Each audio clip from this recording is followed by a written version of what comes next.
Episode 41. Rita's Seed of Evil. Yeah.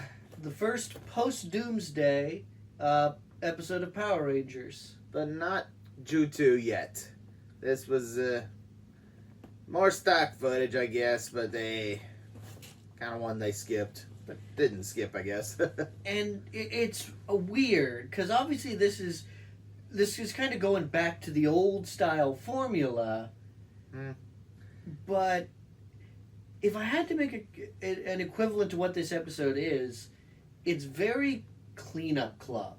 Like our previous episode, Cleanup Club, it's a very similar message, very similar theming, even a very similar monster in some regards. Yeah, well, when the footage gives you a plant monster, I think environmentalism kind of ends up being yeah the end-all be-all. So more or less what this episode is that the Rangers are getting together for a science project. I think it's science. I think it is a science fair project, or not a science fair, but a science class project regarding environmentalism and growing of trees. It's run by the principal, weirdly. Is it like a Principal Barkin from Kim Possible where he just takes over classes? I think that's sort of what they're kind of implying. Yeah, where's Miss Appleby? I don't know. Yeah. PTO.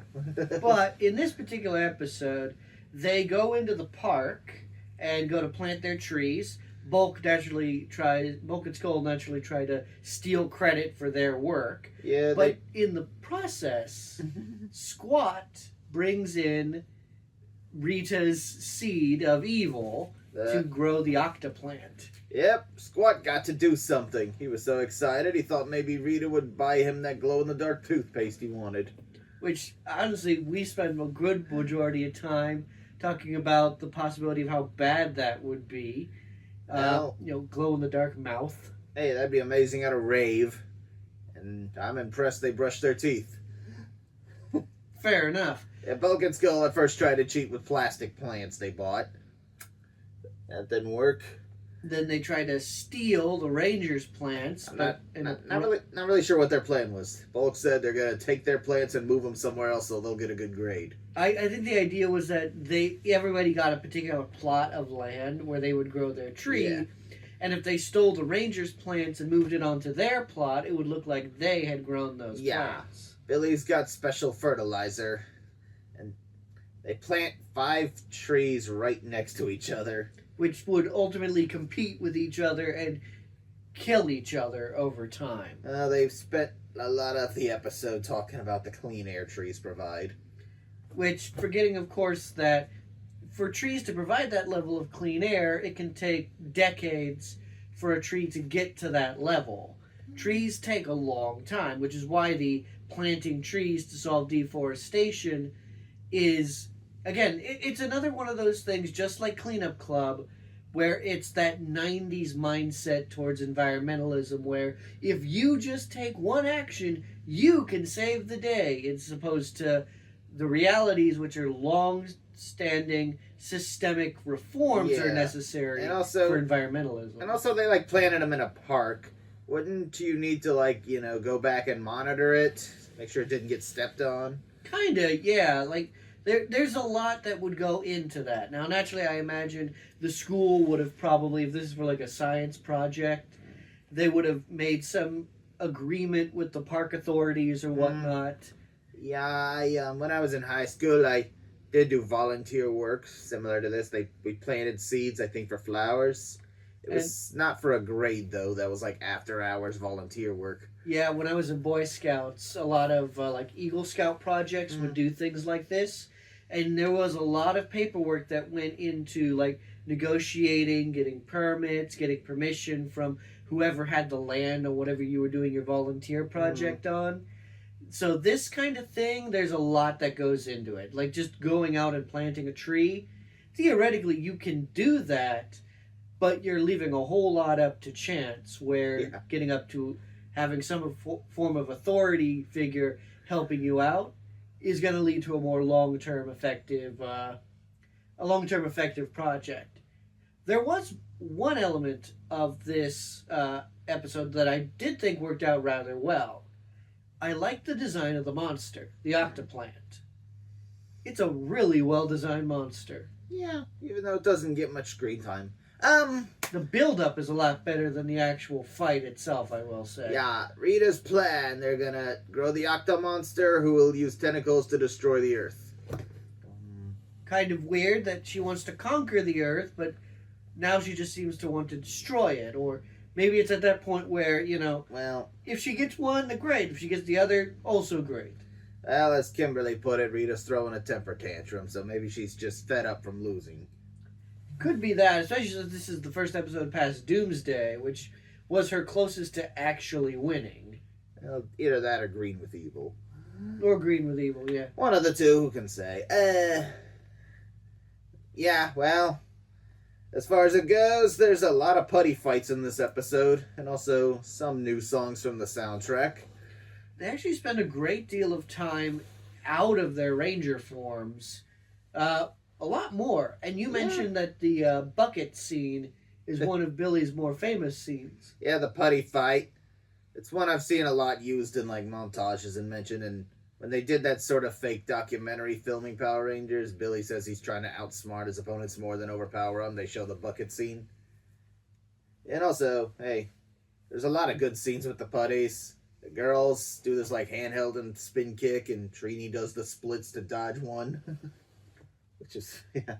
I thought it was a pretty good fight. And you mentioned that it's also the last time that we see a particular type of putty that's kind of not really mentioned, but it's more in the background. Yeah, and Sentai, sometimes the golems just looked a little different, or like some would break apart and merge together, get this weird darker one.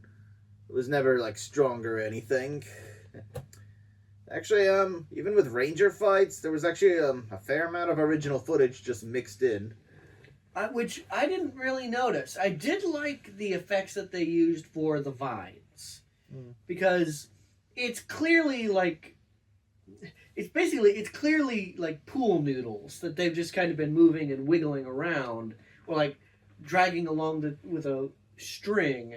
But it's an interesting effect, the way they managed to get it to work. Yeah. Although they maybe should have bound his arm too, because Jason had his sword out and the tentacles and he's just doing this. Oh, well, there was also the scene where he's being choked by the vine, and he's also clearly holding on to the vine to keep it in place. Yeah. So, yeah. There's a little bit of things like that, which, shows the campiness. But it's charming. It's charming in that way that only Power Rangers can be. Yeah. Oh, and if you're wondering about Bulk and Skull, they got scared of Squat and spent most of the episode trapped in a porta potty. And hijinks ensue. At the end of the day, they end up defeating the Octoplant in a very weird way. Yeah, there was no Ranger fight. As soon as the Octoplant was ready, Rita immediately made it grew.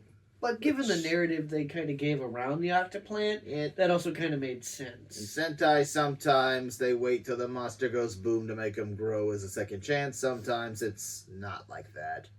You can debate which way is better narratively.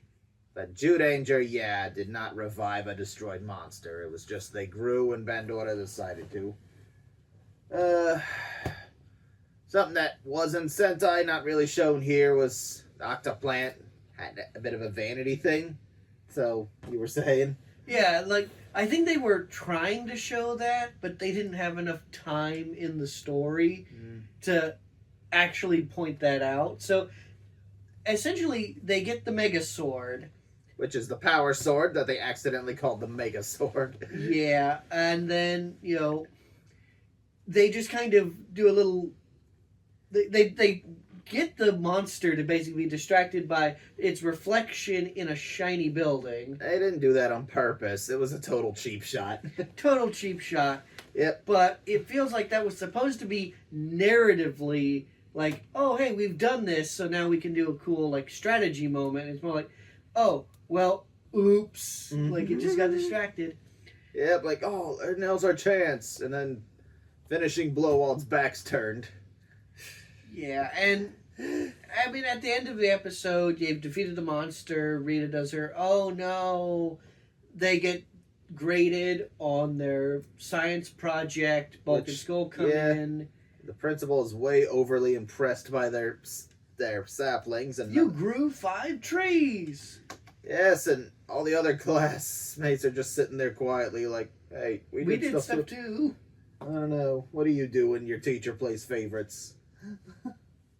You deal with it. I guess. Yeah. Bogus Skull show up. Covered in trash. They were in the porta potty they were stuck in got picked up by a truck and driven off. I don't know how they got it on the truck without noticing they were in there. It must have been extra heavy too. Yeah. Maybe they had some really hench guy carry it who had headphones on. I don't know. And the principal faints from their smell. Yeah, it's your normal. It's your normal end episode gag, and Ha ha ha ha ha ha. I think ultimately my general takeaway from this episode is it's kind of forgettable. Honestly, yeah, it has an interesting monster and a good build up. Some good fights too. It's Putty just fights. Yeah, Scorpita came back too. Oh yes, but that's the thing. Like I didn't remember that. Yeah, really. Goldar Scorpita actually did one of their combo moves, which in Sentai was more of a big deal because those two were a married couple. Right, and it's really more just this thing of everything is sort of a distraction until Octoplant shows up. Then when Octoplant shows up, it goes down fairly quickly, but everything up to that point is distraction. So... But at the same time, didn't have any major problems. Pretty just average, forgettable episode. What more do you want to say? Honestly, I think it is forgettable, largely because I think it's very similar to Cleanup Club, but I think Cleanup Club did its environmental message much better than this one did. Yeah, and that one had some cool cleaning montages. This one just had one montage of them basically planting trees, which I'm It's sorry. big, they're not, what can you do with them? They dig a hole and they, Trini filled in Zach's hole. Right, and it's just not as engaging as the trash pickup montage. So I think, by and large, I have to give this a 2 out of 5. It's a good monster, It's an interesting fight. It's just the build up and lead up to it isn't as good as past episodes. I think I'll give 2.5. Very average, middle ground episode. Didn't hate it, won't remember it. Yeah, I've already begun to forget it as we are talking about it actively. Oh, hey, let's film then. Episode 41. No. Alright, so our next episode is going to be episode 42, Yep. A Pig Surprise. Yeah, it's worth noting that we didn't get a lot of the monster costumes for original footage. We did get a few of them, though. If you remember the pudgy pig from Food Fight, the one where you hated that episode. Oh, yeah. Yeah, I believe he'll make a return. In fact, let me see if I can remember. Jump cut. Get back, yeah, Food Fight. Remember all those years ago, you opened the episode with, "What happened?" It's been a while. Mind you, it's been a couple of years since we reviewed that episode. Well, point is, was not really one of our favorite episodes. So, maybe Pudgy Pig will redeem himself next time. We'll have to see. Yep. Till next time, y'all. Peace. See ya. Emerald Rangers.